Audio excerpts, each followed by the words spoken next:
السلام علیکم۔ چڑیل کی کہانی۔ گاؤں تھا جس میں گھر تھے اور اس گاؤں میں نزدیک ہی قبرستان تھا۔ قبرستان کے نزدیک ایک مال فارم تھا۔ فارم کا مالک اکثر باہر رہتا تھا۔ اس نے اپنا فارم ایک ملازم کو سونپا ہوا تھا۔ قبرستان سے تھوڑا آگے چند گھر بھی تھے۔ مال اتنا زیادہ تھا کہ رات کو اس ملازم کو 2-1 بجے تک کام کرنا پڑتا تھا۔ ایک دن گاؤں میں فوتگی ہو گئی۔ 70 سالہ بزرگ فوت ہو گیا۔ اس کے جنازے کے بعد دفن کیا گیا۔ رات کے 12 بجے ملازم کام میں مصروف تھا۔ اسے قبرستان کی طرف کسی کو جاتے دیکھا۔ وہ تھوڑا پریشان ہوا۔ اس وقت کون ہو سکتا ہے؟ پھر سوچا شاید کوئی باہر گیا ہو، واپس پر لیٹ ہو گئی ہوگی، اس وقت گھر جا رہا ہو۔ یہ سوچ کر اپنے کام میں لگ گیا۔ جب صبح ہوئی گاؤں میں بات چل رہی تھی کہ بزرگ وفات پا گیا۔ شام کو اس کی قبر پر کوئی چڑیل خانی کر گئی۔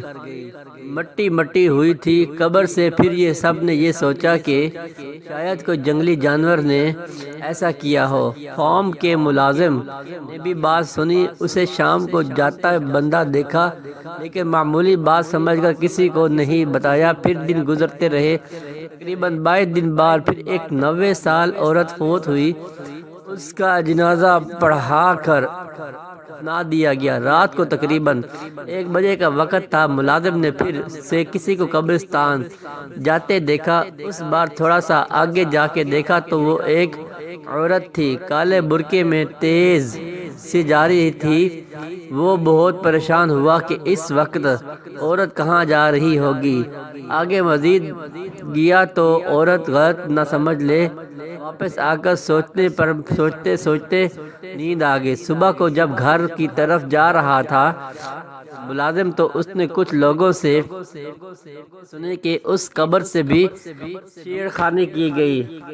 تو مسئلہ ضرور ہے۔ پورے گاؤں میں خبر پھیل گئی۔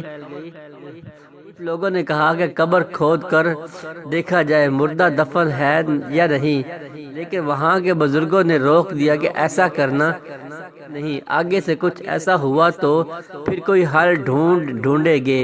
ملازم نے سوچا ہی نہ اسی عورت کا کام ہو سکتا ہے جو فوتگی کی رات ہی مجھے قبرستان میں جاتی دیکھتی۔ اس نے عہد کر لیا کہ اگلی بار اس کا پیچھا کروں گا۔ چند دن بعد پھر سے فوتگی ہوئی۔ نوجوان انسان کو ہارٹ اٹیک سے وفات پا گیا۔ اس کے جنازے کے بعد کر دیا گیا۔ رات کے 1:30 بج گئے۔ ملازم اس کے انتظار میں بیٹھا تھا اور سوچوں میں گم تھا، اور وہی عورت اسے